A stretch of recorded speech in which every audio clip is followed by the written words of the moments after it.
Sahabat Batra, pernah melihat serial di Netflix, serial baru ini, judulnya Sex Life nggak? Bagi saya film ini menarik. Saya akan cerita dari sisi lucunya ya, karena ini bukan tentang review film.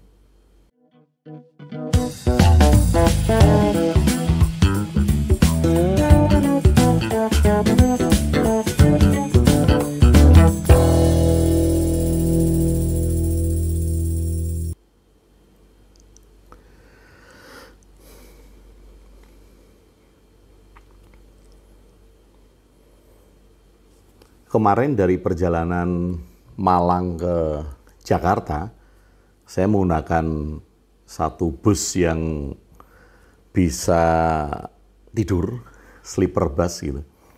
Nah, fasilitas yang didapatkan adalah film Netflix. Ya, jadi bisa nonton Netflix sepanjang perjalanan, jadi lumayan cukup nyaman. Nah, satu film yang menarik karena judulnya ya, Sex Life. Kehidupan seks gitu. Saya setel dan ternyata memang menarik. Tapi itu serial ya, karena serial panjang itu banyak. Tapi ada bagian yang menarik. Sekali lagi ini bukan review film. Saya hanya ingin mengajak kepada sahabat-sahabat, nanti mungkin kalau Anda punya kesempatan nonton bisa tertawa untuk melihat bagian ini.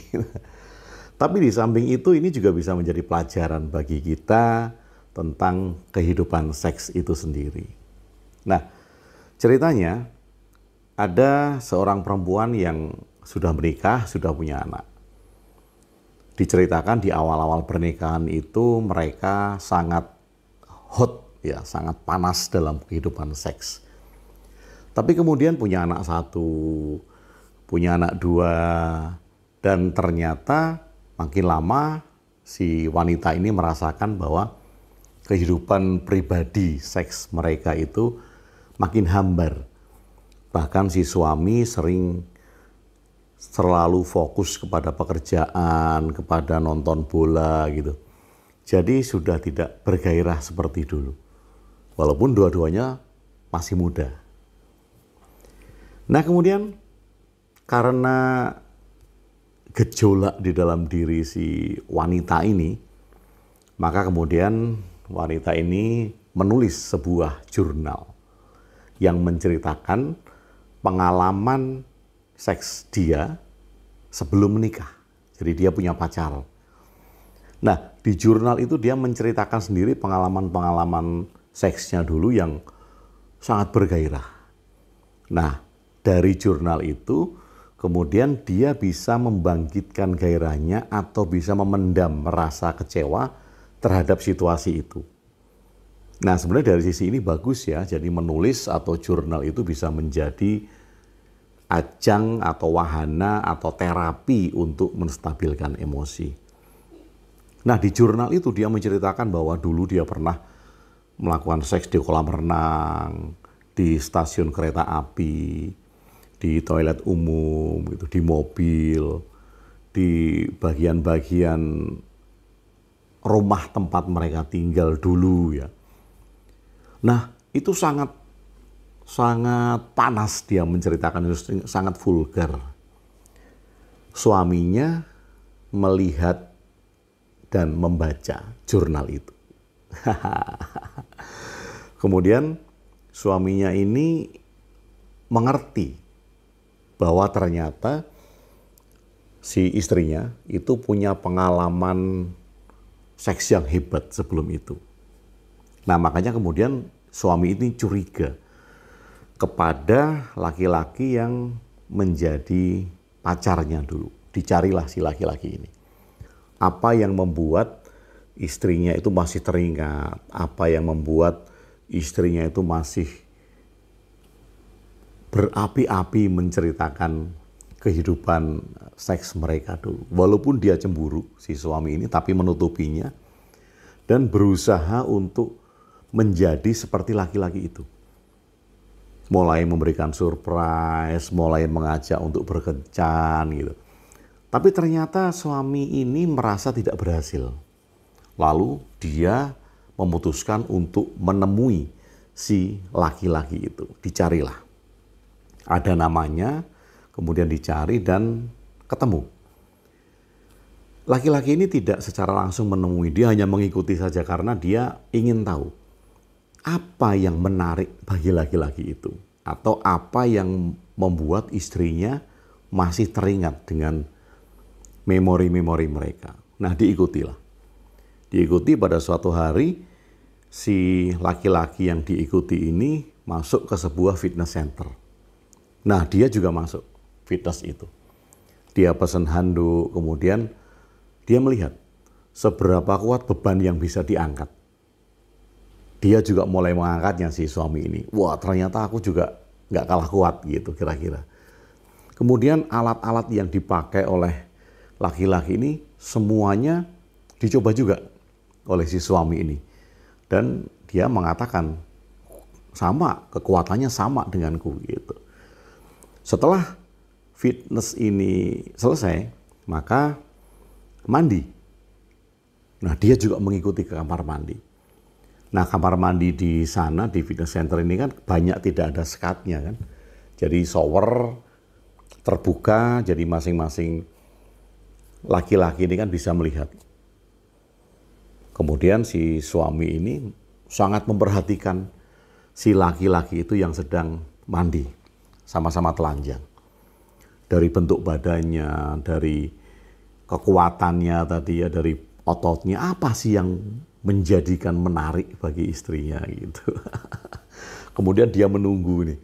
Si suami ini menunggu laki-laki itu balik badan untuk melihat terongnya. Nah, ini yang menjadi cerita ini menjadi lucu. Suami ini saking penasarannya, karena sekali lagi di jurnal itu si istri menceritakan tentang pengalaman-pengalaman hebatnya. Maka sekali lagi pertanyaannya adalah, apa sih yang membuat istriku itu tergila-gila dulu sama si laki-laki ini? Nah, waktunya sudah selesai, ambil handuk, laki-laki yang diikuti ini kemudian dia balik badan. Dan si suami ini melihat dengan jelas terong si laki-laki itu. Dan dengan wajahnya yang menampakkan kecewa dan putus asa ya, kecewa dan putus asa, kecewa terhadap dirinya sendiri, putus asa. Mengapa? Karena ternyata terong si laki-laki ini 2 kali lebih besar dari terong si suami. Nah, bagian ini bagi saya lucu karena setelah si suami ini ingin membuktikan, ingin cari tahu apa yang terjadi, dan setelah melihat realitanya, dia malah putus asa, lemes gitu. Kemudian dia pulang ke rumah dan merasa bahwa dia tidak akan bisa menandingi itu, menandingi apa yang sudah dibuat sesuai alamnya. Jadi dia mulai putus asa, dia mulai, apa yang bisa aku perbuat? Aku nggak bisa nandingin itu, gitu pikirannya mungkin gitu ya.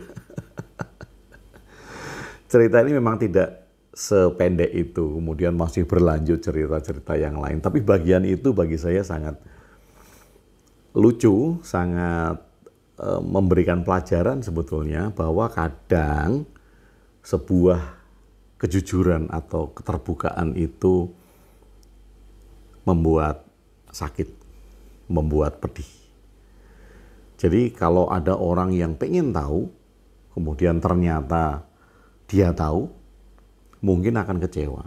Apapun bentuknya ya, apapun bentuknya, entah itu tentang misteri kehidupan, tentang apa yang disebut dengan Tuhan, apapun yang tidak kita ketahui dan ingin kita ketahui, dan ternyata yang kita ketahui tidak seperti apa yang kita bayangkan. Yang kita ketahui ternyata berbalik dengan apa yang kita bayangkan, dan kebanyakan kita kecewa setelah kita mengejar dan kita tahu kebenarannya, dan kita malah akan kecewa. Dan di sini diperlukan sebuah keputusan yang bijaksana terhadap apapun juga. Nah, film ini memang film dewasa, judulnya saja Sex Life ya, kehidupan seks. Jadi sebetulnya banyak pelajaran yang bisa dipelajari dari film ini. tentang sebuah hubungan, kemudian bagaimana agar bisa merawat hubungan itu sepanjang hari dan menjaga agar apa yang dirawat itu tetap tumbuh. Ini kan sebuah pelajaran yang menarik sebetulnya. Dan kadang banyak yang melupakan sisi-sisi itu. Mungkin bukan melupakan, bahkan secara tidak sengaja karena sudah menjadi rutinitas, maka dilupakan hal-hal penting itu. Dan sekali lagi, karena ini bukan review film, kejadian itu sangat lucu, dia penasaran, sehebat apa sih laki-laki itu, gitu kan? Setelah dia melihat berbalik badan dan pupus harapannya karena dia nggak bisa ngejar ketinggalan itu. Yang ternyata adalah buah terong dari saingannya lebih besar dari buah terongnya sendiri. Terima kasih, saya hanya ingin menceritakan itu. Mudah-mudahan bisa menghibur. Saya harap video ini bisa menghibur Anda. Terima kasih sudah bersama saya, Agung WB, di Jonggring Saloko.